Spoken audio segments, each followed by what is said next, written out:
지난 5월 11일은 입양문화 정착과 활성화를 위해 지정된 입양의 날이었습니다. 오늘 이슈대담에서는 창원 출신 해외 입양인 지원 관련 조례를 준비 중인 창원시의회 전홍표 의원 모시고 얘기 나눠보겠습니다. 의원님 어서 오십시오. 네, 반갑습니다. 네, 의원님 80년대 창원에서 해외로 입양을 보낸 아동들이 많았다고요. 그 이유, 배경은 뭐였습니까? 네, 1980년대 기준으로 연간 6,600명 정도의 아동이 해외로 입양되었습니다. 그중에 6.5% 정도인 400명 정도가 창원 출신의 아동이 해외로 입양됐습니다. 상당히 많은 숫자고요. 이건 역사적 배경이 있습니다.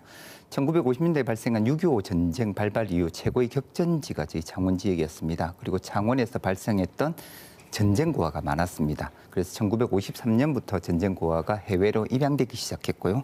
그리고 1970년대, 80년대 간통했던 산업화 도시가 창원이었습니다. 그 시절 여성 노동자가 이 지역에 상당히 많았었고요. 그 시대의 문화로 미혼모가 용납되지 않았던 사회적 풍토가 있었습니다.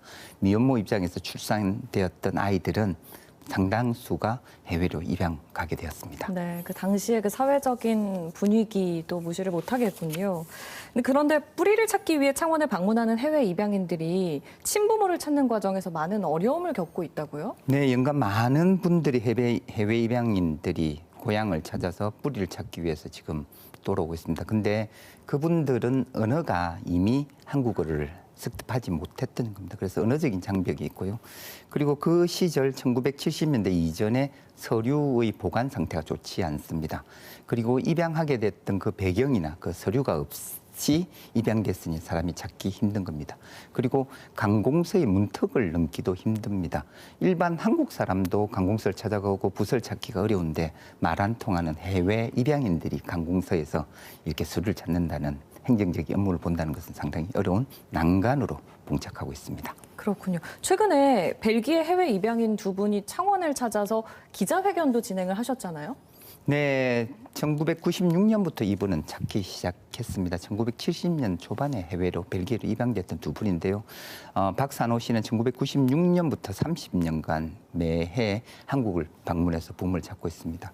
박종술 씨는 2005년부터 매해 한국을 찾아서 부모를 찾고 있습니다. 그러나 잘 찾기 힘든 상황이 있습니다. 그래서 창원시 브리핑룸을 빌려서 입양됐던 배경들을 설명을 좀 했습니다. 그리고 이분들은 지속적으로 한국을 방문하면서 전단지를 뿌리기도 하고 플랜카드를 걸기도 하고 그렇게 부모 찾는 일을 하고 계십니다. 그런데 아직까지 두 분 모두 부모님을 찾지는 못하셨습니까? 네, 뿌리를 찾지 못하고 있는 실정입니다. 그렇군요. 알겠습니다.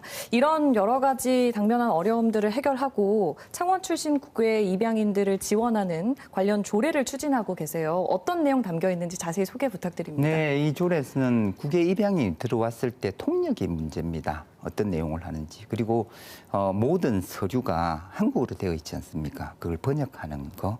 그리고 내가 이런 이유로 부모를 찾고 있으니 이렇게 찾는 사연을 창원시 시보나 창원시 SNS 통해서 알려주는 일들, 그리고 이런 일을 지원할 수 있는 내용이 해외 입양인 가족 찾기 지원 조례에 담겨 있습니다. 네, 이게 또 통과를 해야 되겠죠. 네, 앞으로 그렇습니다. 많은 노력이 필요할 것 같습니다. 네. 해외 입양 문제와 관련해서 앞으로 어떤 법적, 제도적 보완이 필요하다고 생각하십니까? 먼저 입양 자료에 대한 통합적인 검색을 할 수 있는 공간이 필요합니다. 모든 자료가 행정기관이 가지고 있는 게 아니고 민간 위탁기관이 입양을 했던 민간 위탁기관이 가지고 있는 자료들이 많습니다. 그래서 이 자료를 한 곳에 모아서 국가적 차원에서 데이터베이스 하는 것이 가장 중요한 급선무라고 생각합니다.